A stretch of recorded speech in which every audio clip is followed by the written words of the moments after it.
watching Republic.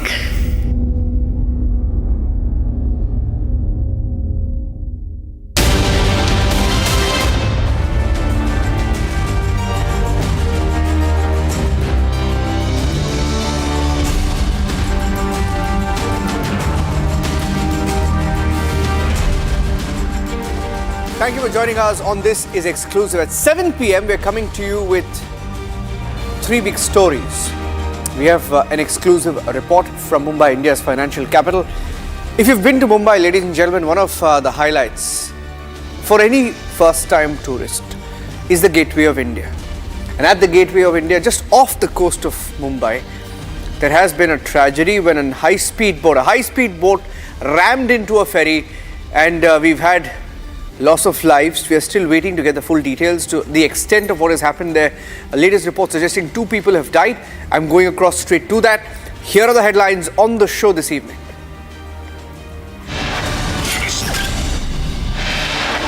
वो तोड़ मरोड़ कर आधा ही दिखाकर जनता के सामने रखना और भ्रांति फैलाने का प्रयास किया है। कृपया मेरा पूरा बयान आप सभी लोग जनता तक पहुंचाइए तो दूध का दूध और पानी का पानी हो जाएगा।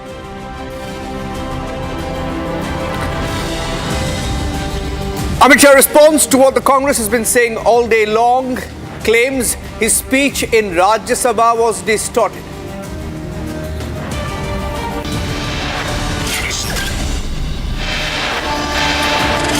हर जगह बाबा साहब के बारे में नारे लगाएंगे, उनके लिए जान देने के लिए भी लोग तैयार हैं।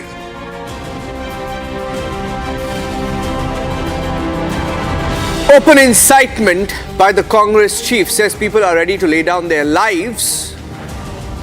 Controversial comment by Mallikarjun Kharge.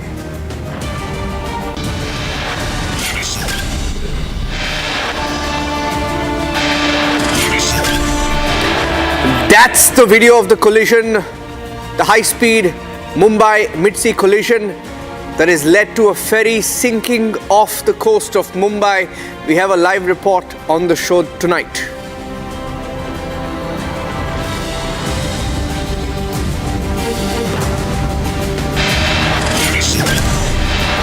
An exclusive interview for the first time of the interim government in Syria on the show tonight.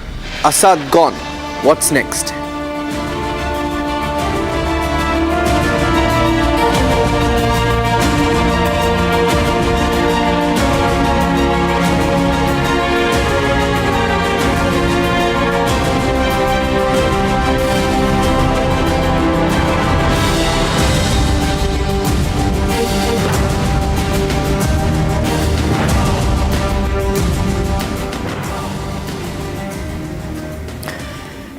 Okay, I'm going across straight to Mumbai, ladies and gentlemen, as we get reports. And the first pictures, in fact, that's coming in from Mumbai. The Coast Guard also sharing some details of the rescue operations that were conducted off the coast of Mumbai, near the Gateway of India, where we had a boat that collided.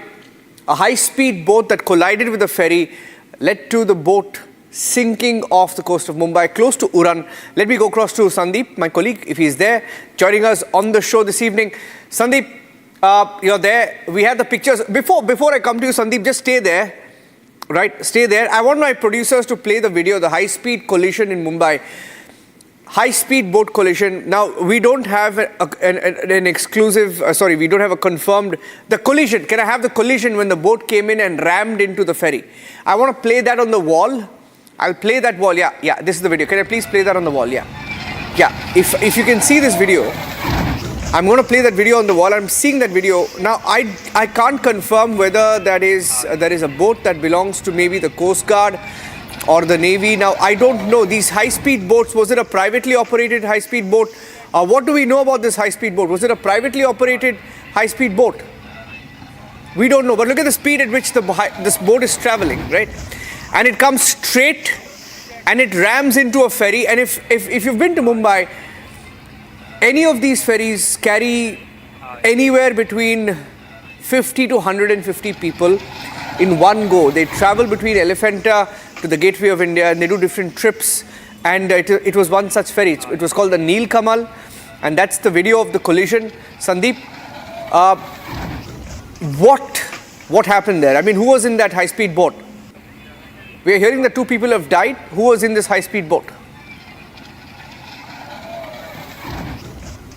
See, as far as this very boat is concerned, this is said to be a patrolling boat, belongs to Defence Forces. This boat's name is Gemini boat. That is what we've been told, although we are yet awaiting for the official confirmation regarding the boat which in fact collided with the ferry boat. I would like to show you the visuals, Niranjan. You can understand that these are the kind of boats, these are the kind of ferry boats that are being in fact used from here, and they come from, and we have the family members. क्या हुआ था कि आपका कौन था? उसको मालूम नहीं, उसका आदमी गया, तुम क्यों पीछे आ रहे हो? आपका नाम क्या? आपका कौन गया था? आपके साथ कौन था? आपके परिवार का कौन था? आपके परिवार का कौन था, बताइए। वाशिम भाई, नाम क्या है आपका? So, one of the family members have in fact arrived here. Definitely a very shocking and a very tragic incident, Niranjan. As we go back to the story, how it all, as we speak right now, these are the kind of boats that. Stay with me, Sandeep, because I'm getting in some. I saw the ferry there. I'm getting in some videos shared by the Coast Guard. I'm going across to those videos shared by the Coast Guard. 77 have been rescued. I'm told the official number coming in right now, 77 have been rescued. 2 people have died. That's a confirmation coming in, an official word from the Coast Guard, that we have word now that 2 have unfortunately passed away. 2 have died after you saw that high-speed collision, the high-speed boat ramming into the ferry, and some pictures that have come in of the aftermath of that. That's a ferry that's sinking off the coast of Mumbai. That's a picture that just came in to our newsroom, so I wanted to play that out.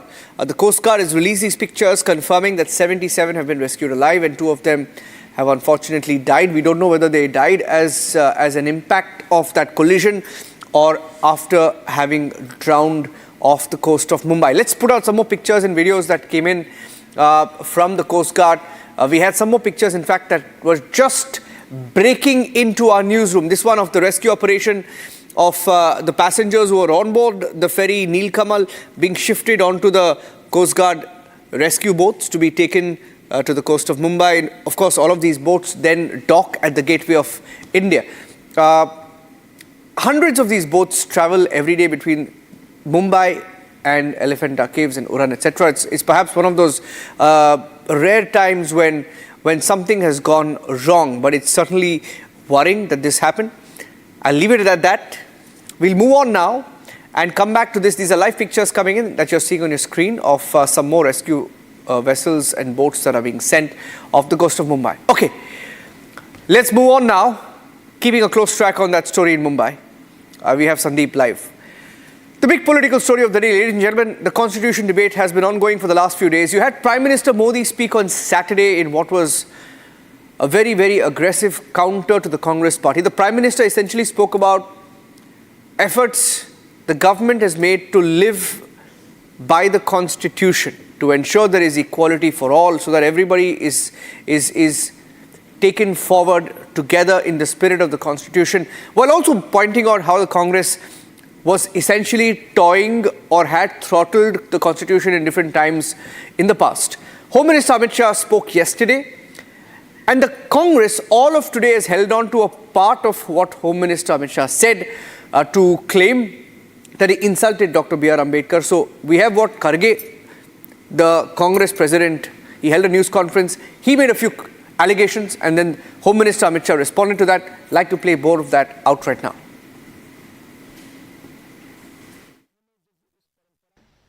कि जब लोकसभा में, राज्यसभा में पक्ष और विपक्ष होते हैं तो हर मुद्दे पर लोगों का नजरिया अलग अलग होता है, दलों का नजरिया अलग अलग होता है, वक्ताओं का नजरिया अलग अलग होता है। मगर संसद जैसे देश के सर्वोच्च लोकतांत्रिक फोरम में जब चर्चा होती है तब इसमें एक बात कॉमन होती है कि बात तथ्य के आधार पर होनी चाहिए और बात सत्य के आधार पर होनी चाहिए। कल से कांग्रेस पार्टी ने जिस तरह से तथ्यों को तोड़ मरोड़ कर रखने का प्रयास किया है, ये अत्यंत निंदनीय है और मैं इसकी निंदा करना चाहता हूं। ये क्यों हुआ?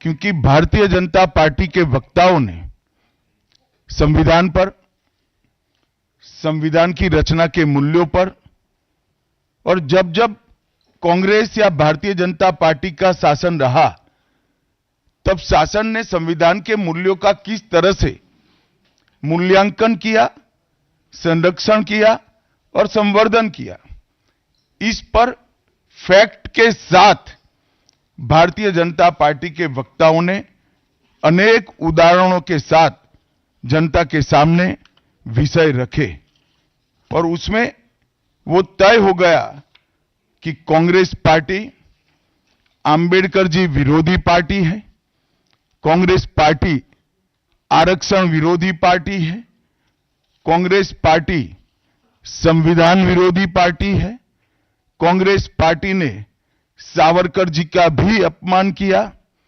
कांग्रेस पार्टी ने आपातकाल डालकर संविधान के सारे मूल्यों की धज्जियां उड़ा दी, नारी सम्मान को भी सालों तक दरकिनार किया, न्यायपालिका का हमेशा अपमान किया, सेना के शहीदों का अपमान किया और भारत की भूमि तक को संविधान तोड़कर विदेशी देशों को देने की हिमाकत कांग्रेस पार्टी के शासन में हुई। जब ये पूरा सत्य उजागर हो गया तब कल से कांग्रेस पार्टी ने फिर एक बार अपनी पुरानी पद्धति को आजमाते हुए बातों को तोड़ मरोड़ कर और सत्य को असत्य के कपड़े पहनाकर समाज में भ्रांति फैलाने का एक कुत्सित प्रयास किया है। संसद में जब चर्चा हो रही थी, ये सिद्ध हो गया कि बाबा साहेब आंबेडकर का कांग्रेस ने किस तरह से पुरजोश विरोध किया था। बाबा साहब के न रहने के बाद भी किस प्रकार से कांग्रेस ने बाबा साहब को हाशिए पर धकेलने का प्रयास किया। जब संविधान सभा अपना काम कर चुकी, चुनाव हुआ 1951-52 में और 54 में, दोनों बार कांग्रेस ने बाबा साहब को हराने के लिए कोई कसर नहीं छोड़ी। यहां तक कि फ्रेंडली चुनाव होता है, स्पिरिट वाला चुनाव होता है, ऐसा चुनाव भी नहीं था। विशेष प्रयास किया गया और वो उनकी हार को सुनिश्चित किया गया। जहां तक भारत रत्न देने का सवाल है, कांग्रेस के नेताओं ने कई बार खुद ही अपने आप को भारत रत्न दिए हैं। 55 में नेहरू जी ने खुद को भारत रत्न दे दिया, 71 में इंदिरा जी ने खुद को भारत रत्न दे दिया और 1990 में बाबा साहब को भारत रत्न तब मिला जब कांग्रेस पार्टी सत्ता में नहीं रही और भारतीय जनता पार्टी के समर्थन वाली सरकार थी। 1990 तक कांग्रेस पार्टी बाबा साहब को भारत रत्न न मिले इसका बड़े जतन से प्रयास करती रही, यहां तक कि बाबा साहब की जयंती को भी, 100वीं जयंती को भी मनाने का मना ही कर दिया गया।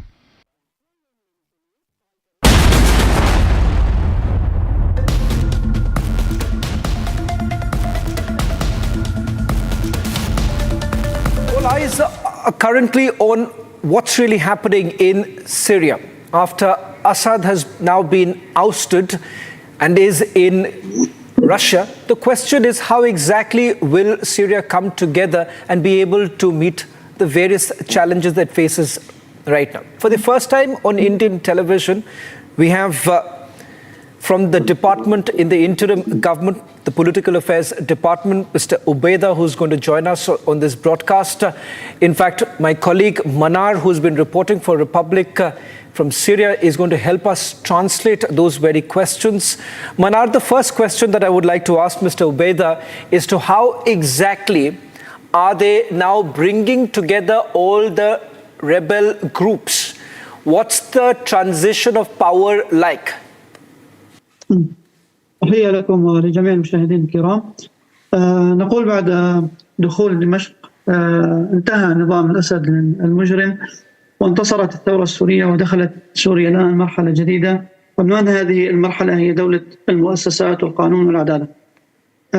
طبعا لن يكون هناك أي مجال لحمل السلاح خارج وزارة الدفاع والمؤسسات الأمنية والشرطية، لأننا الآن انتهينا من مرحلة التنظيمات أو الفصائل الثورية، ونحن نتكلم عن بناء دولة وعن حوكمة وعن مؤسسات، فلذلك لن يكون هناك أي مجال لحمل السلاح خارج منظومة وزارة الدفاع أو المؤسسات الأمنية والشرطية. جميع الفصائل والمكونات ستنخرط في وزارة الدفاع، وسيكون هناك يعني جيش واحد ووزارة دفاع تضم جميع الفصائل الثورية التي عملت في الثورة السورية خلال السنوات السابقة.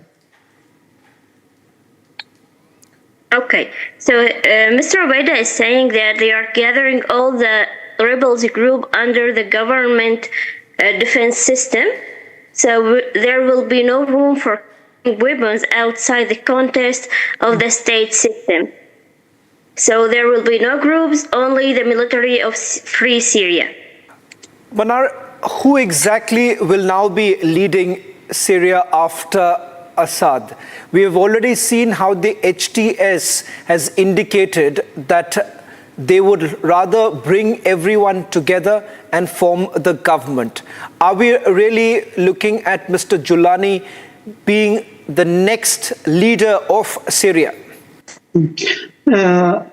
نحن نقول أنه ستشكل لجنة دستورية من أجل إعادة النظر في الدستور وإجراء التعديلات بما يحقق منتج جديد ليشكل سوريا القادم من خلال خبرات القانونيين والحقوقيين الذين سيقومون بدراسة الدستور وإعادة النظر فيه وإجراء التعديلات بحيث يخرج لدينا منتج متناغم ومتسق مع ثقافة الشعب السوري. فلذلك هيئة تحرير الشام هي كانت مرحلة من المراحل قبل فتح دمشق، وما قبل فتح دمشق هو مختلف عما بعد فتح دمشق. ستكون سوريا يعني سوريا وطن للجميع، لجميع أبناء السوريين. ستكون هناك يعني عنوان الشراكة، ولكن هذه الشراكة يجب أن توضع الطاقات والجهود في سياق الإدارة الجديدة حتى تستطيع الإدارة الجديدة النهوض بالمسؤوليات الملقاة على عاتقها. الآن في اليوم الثاني من فتح وتحرير دمشق اجتمع وزراء الثورة في حكومة الإنقاذ مع وزراء النظام ومن أجل نقل السلطة والصلاحيات والبدء بتسيير الأعمال. فالآن هذه الإدارة الجديدة لا شك أنها تحتاج إلى خبرات جميع أبناء سوريا حتى تستطيع القيام بالمسؤوليات الملقاة على عاتقها. فلذلك عنوان المرحلة هي القيام بأعباء المسؤوليات الملقاة على عاتق الوزارات وتقديم الخدمات للشعب السوري وإعادة تفعيل المؤسسات بأسرع وقت ممكن.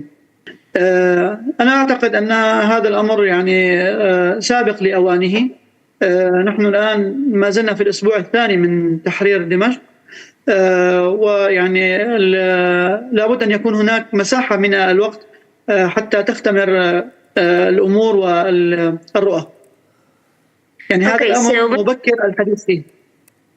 Okay, so Mr. Ubaida is saying it's too early to say who is the next president. Today is all about a constitutional committee will be formed to examine the constitution and achieve a view framework for the future of Syria. So they are trying to gather all the experiences, all the people around Syria, and to gather the efforts to be within the context of the new administration. ولكن مع التأكيد على أن القائد أحمد الشرع هو رجل المرحلة. You're saying that all the groups will now be coming together to form. Mr. Ahmed al-Sarra is this phase's man, is this transitional face man. So, who exactly would be heading this transitional government? As I understand, you've already had Syria's HTS leader speaking to the United States of America as well as UK, hoping that there would be some sort of a consideration from the Western world right now, because HTS was seen as a banned organization. In fact, they were deemed as a terrorist organization by several Western nations. What really happens now? Are we really looking at HTS taking a dominant role, playing a dominant role in Syrian politics? هيئة تحرير الشام هي فصيل ثوري كبقية الفصائل الثورية التي عملت في الثورة السورية، وقد يكون هو أبرز الفصائل الثورية التي استطاعت أن تحقق إنجازات على الصعيد العسكري وكذلك على الصعيد المدني والحوكم. من الفصائل كان يفكر بدعم حكومة مدنية أو مساندتها في المرحلة التي كنا نتحدث فيها عن محرر فيه 3 ملايين إنسان فقط. هيئة تحرير الشام استطاعت أن تزاوج ما بين العمل العسكري وما بين تقديم الدعم والمساندة لحكومة الإنقاذ كي تقف على أقدامها وتخوض تجربة الحوكمة التي حرم منها الشعب السوري عبر أكثر من 50 سنة. فلذلك نؤكد أن التصنيفات التي صدرت بحق هيئة تحرير الشام هي تصنيفات غير دقيقة وغير صائبة، وكان الهدف منها هي عبارة عن عملية ضغط سياسي فقط. هي يعني لديها عمق شعبي وعمق ثوري كبير، فلذلك على صناع القرار أن يعيدوا النظر في مسألة التصنيف. Okay. So Mr. Obaida is saying that HTS is one of the rebels groups, and it's one of the main rebels groups that could achieve the freedom for those lands, for those people that were refugees and were displaced from their own lands. They achieved the justice for them. So it's not like what it's called, like terrorists. It's just a political pressure, and it's a group that has a popular depth and a political depth. So would it? And we won't see HTS controlling Syria. It was a phase, and now we are going to see the new government that control Syria or that govern Syria without any name of a particular rebel group. Manar, the fear that many have at this point in time, with so many rebel groups present in Syria, that will Syria fall into wrong hands, and perhaps terrorist activities would actually increase, and that's the concern that the global world has at this point in time. How does the interim government currently in Syria try to perhaps assuage those fears? What are the assurances that the interim government is actually giving to the world, to the global community? هناك تعليمات واضحة من إدارة العمليات العسكرية، وهذه التعليمات هي تمثل القيادة بشكل مباشر. لذلك لا يمكن لأي فصيل من الفصائل أن يخرج عن هذه التوجيهات، لأن هذه التوجيهات هي تعتبر يعني إلزامية ومتفق عليها بين مختلف الفصائل. الضمانات هي السلوكيات التي دخلت بها إدارة العمليات العسكرية حلب، ثم دخلت حما وحمص ودمشق واللاذقية وغيرها. هناك انضباط عالي المستوى في أداء العمليات العسكرية، وكذلك ضبط الأمن بحيث تعود الحياة بشكلها الطبيعي، وكذلك تعود دورة التعليم ودورة الاقتصاد. البارحة أعيد فتح الجامعات وبدأ الطلاب يمارسون، يعني بدأت العملية التعليمية تعود إلى دورتها الطبيعية، وكذلك طلبة المدارس. فهناك مؤشرات تثبت أن السلوكيات التي تقوم بها إدارة العمليات العسكرية والإدارة الجديدة أنها تحمل فكر الدولة وتحمل فكر المؤسسات. وأنا أقول انتهينا من مرحلة التنظيمات، نحن الآن في مرحلة العبور من التنظيمات إلى المؤسسة والحوكمة إلى الدولة. Okay, so Mr. Ubaida is saying that there are strict and clear instructions that directly represent the leadership, and the insurance that you acquire is the picture of Syria right now. You can see the university coming back to work, you can see the students coming back to schools, you can see everything coming back to normal, and you can see how this transitional government is organizing everything, and everything is becoming very normal and very organized in Syria right now. What happens to terrorist organizations like ISIS, the operation of ISIS in Syria? How exactly will the groups be able to take control of the areas that were being controlled by the ISIS earlier and which remains a bigger threat for the entire global community? لن يكون هناك أي وجود لأي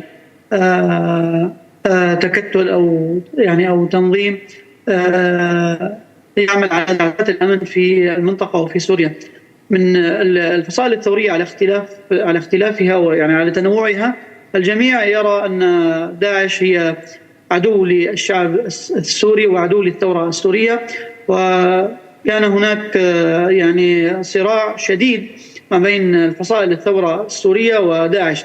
فلذلك داعش ليس لديها عمق فكري أو عمق إيديولوجي لدى الشعب السوري، وهي منبوذة من جميع الأطراف ولا يمكن أن تقابل إلا بأن يعني تدحر ويعني يتم التخلص من شرها من جميع التراب السوري. Okay, so Mr. Ubaida is saying there will be no existence for ISIS in the Syrian land, as it's outcast by all the parties, and the rebel groups have been in an ongoing conflict with ISIS, as they believe that they are a threat to the security. One final question, Mr. Ubaida. I know you're running short of time, but the question that I want to ask you is with regards to the expectations that the interim government currently has from countries like India. What role would you want India to essentially play right now? طبعا نحن في العمل في الشؤون السياسية حريصون على بناء علاقات دولية مع جميع دول المنطقة ودول العالم. كذلك نرحب بأن يكون هناك تنسيق على المستوى بين الجمهورية العربية السورية ودولة والهند أيضا من خلال العمل الدبلوماسي وفتح السفارة الهندية في دمشق ابتداءً. Okay, so Mr. Ubaida is saying that they are really keen on building friendly relations and coordinations at the level with India and all the countries, especially opening the embassies. Well, thank you very much, Mr. Ubaida, as well as Manar, for joining us on this special broadcast with Republic TV. This perhaps is the first interview that any Indian television has had with the Syrian authorities. We're hoping for a peaceful transition to take place, and that's the position that India too has taken. Thank you very much. We'll also connect once again in the near future. أهلا وسهلا. Well, inshallah. Thank you very much. Thank you, Manar. Thank you. أهلا وسهلا. उस दिन sunset देखने छज्जे पे चढ़ा, टूट गया। हाँ, तो किसने बोला घर की दीवार पे रॉक क्लाइंबिंग करने को? सफीना बदतमीजी। समझ गया। मेरे पास आप दोनों की प्रॉब्लम की मेडिसिन है। इसको घर पे लगाओगे तो शादी का तो पता नहीं, पर घर पक्का नहीं टूटेगा। रुंगटा नहीं तो घर स्ट्रॉन्ग नहीं। रुंगटा स्टील TMT बार एकदम सॉलिड।